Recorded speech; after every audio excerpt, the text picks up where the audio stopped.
Las sanciones económicas, incluyendo por supuesto barreras comerciales y aranceles, son instrumentos de política exteriores junto con la diplomacia, un arte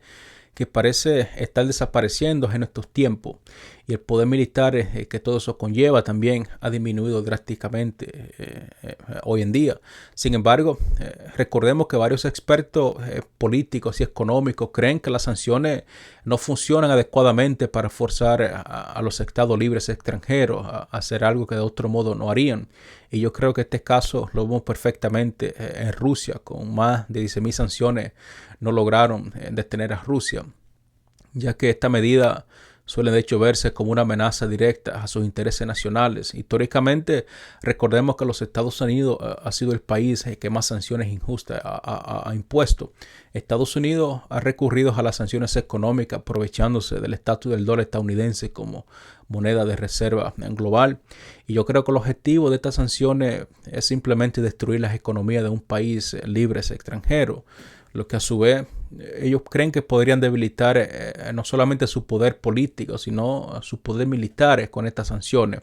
Le menciono el caso de Cuba como ejemplo porque tuve una conversación recientemente donde tocamos el tema. Y yo creo que el embargo a la isla de Cuba, ese embargo económico impuesto por los Estados Unidos contra Cuba, ha tenido repercusiones muy importantes, establecido en el año 1960. De hecho, es uno de los más prolongados y severos de toda la historia, destinado a debilitar el gobierno cubano tras la revolución tan exitosa liderada por Fidel Castro.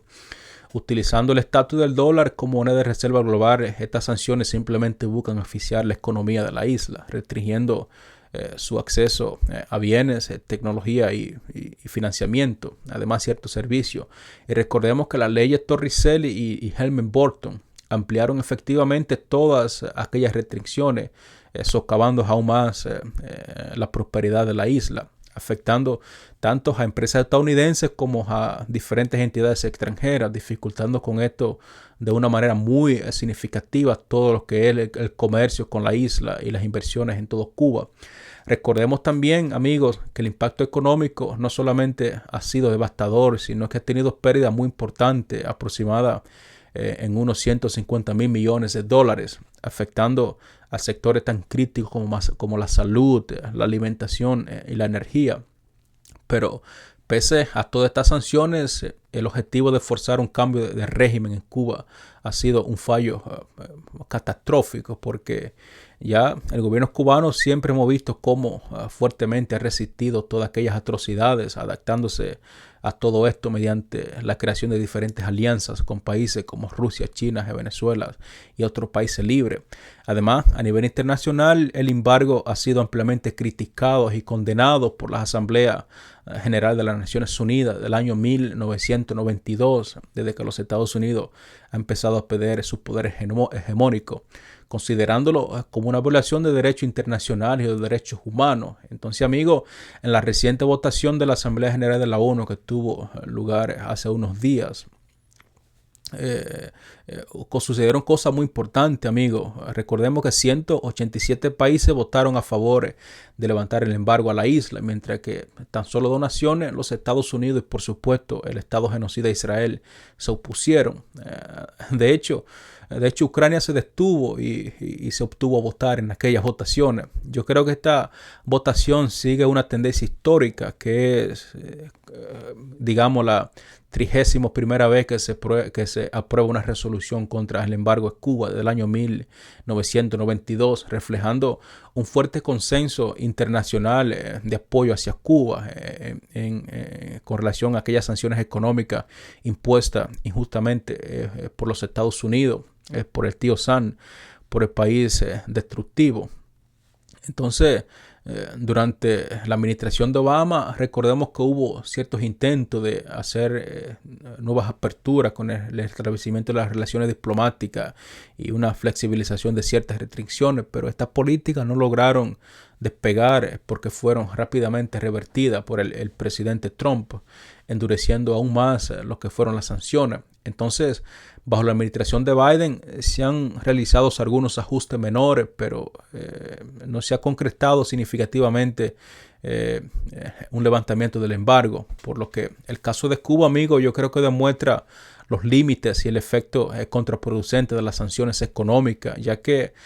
después de más de 6 décadas el gobierno cubano sigue de pies y esto solamente ha logrado que las condiciones económicas de la población continúen deteriorándose paulatinamente. Es decir, el objetivo final de las sanciones, que fue lograr un cambio de gobierno, nunca ha sucedido, amigo. Por lo que, en lugar de promover un cambio político, yo creo que el embargo simplemente ha fortalecido la narrativa del gobierno cubano sobre aquella agresión externa, cuestionando fuertemente la efectividad de estas herramientas de política exteriores de los Estados Unidos. Quienes implementan estas sanciones, yo creo que está bastante claro que siempre busca dañar a la población civil para con esto generar ciertas fricciones e inestabilidad interna, con la esperanza de que esto podría facilitar un cambio de régimen. Esta es la esperanza que los estadounidenses siempre han tenido con aquellas sanciones impuestas ilegalmente a Cuba. Sin embargo, recordemos que siempre existe un consenso bastante fuerte de que las sanciones económicas fracasan, por lo que la ilusión sobre su efectividad es bastante mínima, amigo. Entonces, yo creo que surge la gran pregunta, y es que ¿por qué seguir simplemente implementando algo que sabemos que simplemente no funciona? ¿Y por qué repetir las mismas acciones que solamente terminan perjudicando a quien impone las sanciones en vez de perjudicar a quien es sancionado? Yo creo que esta respuesta es bastante simple, y eso es simplemente desesperación y posiblemente la falta de alternativa, porque según la Oficina de Control de Activos Extranjeros, algunos de los países más sancionados por los Estados Unidos son Afganistán, Bielorrusia, Cuba, Rusia, Libia y Líbano, y bueno, y finalmente tenemos Mali, pero no han logrado el objetivo final de estas sanciones que los estadounidenses han tenido. Recordemos que el uso de frecuencia del dólar estadounidense como arma, podemos decir, de guerra, ha llevado a varias naciones a buscar diferentes alternativas para con esto proteger sus intereses nacionales. No obstante, yo creo que esta realidad parece ser ignorada por muchos de aquellos que están en el poder en los Estados Unidos, quienes siguen simplemente ignorando todo esto y siguen implementando más y más sanciones y aranceles, especialmente como lo está planeando el presidente Donald Trump. Y yo creo que esta práctica trasciende alianzas partidistas en los Estados Unidos, lamentablemente, amigo, convirtiéndose en una estrategia bipartidista para aferrarse a lo poco que les queda del resto de la hegemonía estadounidense, mientras que los demócratas imponen nuevos aranceles a los productos chinos, perjudicando a las empresas y contribuyentes estadounidenses. Los republicanos también prometen mucho más aranceles inéditos a países que opten por utilizar múltiples monedas o oro en lugar de utilizar el dólar estadounidense como reserva nacional. Entonces, cuando pensamos que las sanciones podrían de hecho terminar debido a su inefectividad, lamentablemente parece que van en aumento. Y yo creo que el expresidente Trump, de hecho ahora presidente, está considerando amenazar a todos aquellos países que abandonen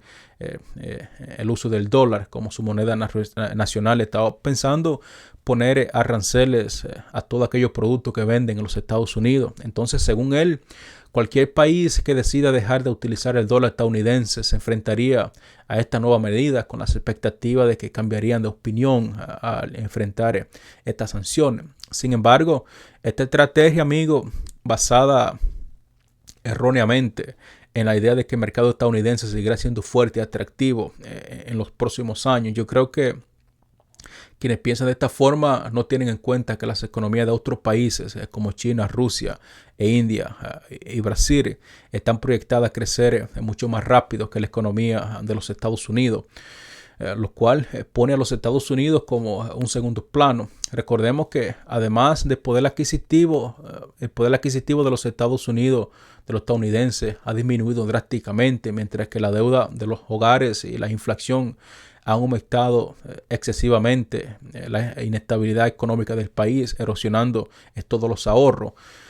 que se encuentran, digamos, en los niveles más bajos en décadas. Es decir, la situación económica en los Estados Unidos no está nada bien, por lo que el bloque BRICS, por ejemplo, está empezando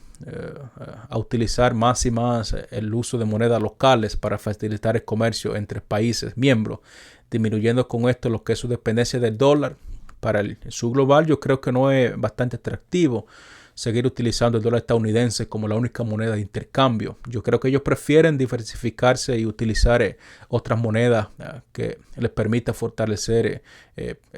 sus intereses y sus lazos económicos con otras economías emergentes. Y yo creo que la desdolarización tiene como objetivo simplemente impulsar ese crecimiento económico tan deseado, lo cual obviamente es fundamental para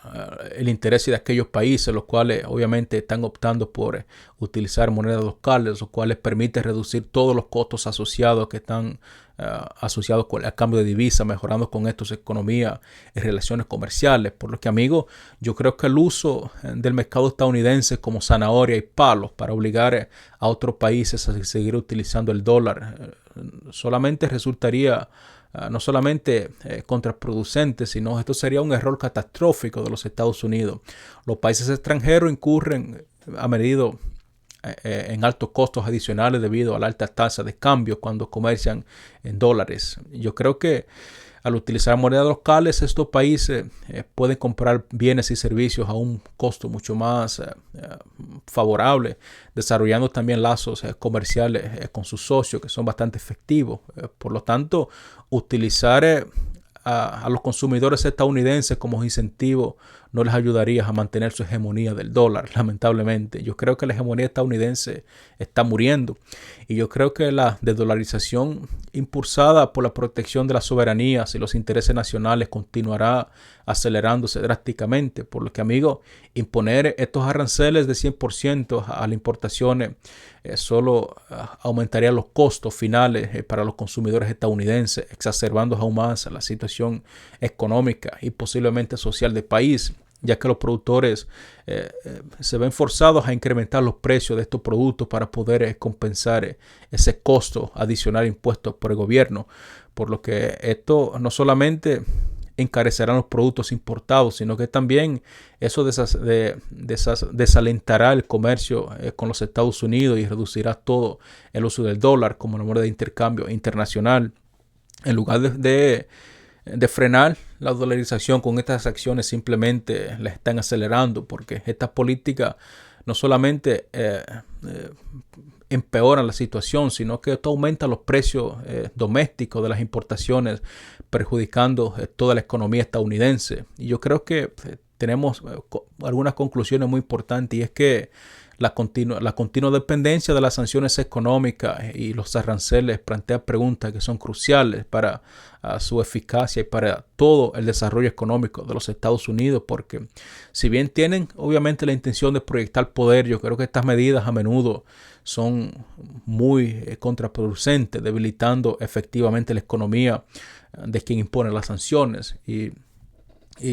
tensando aún más estas relaciones internacionales que ya de hecho están bastante tensas, por lo que el uso persistente del dólar estadounidense como arma de guerra puede estar, digamos, cegando a quienes le están imponiendo a aquellos políticos que simplemente están obviando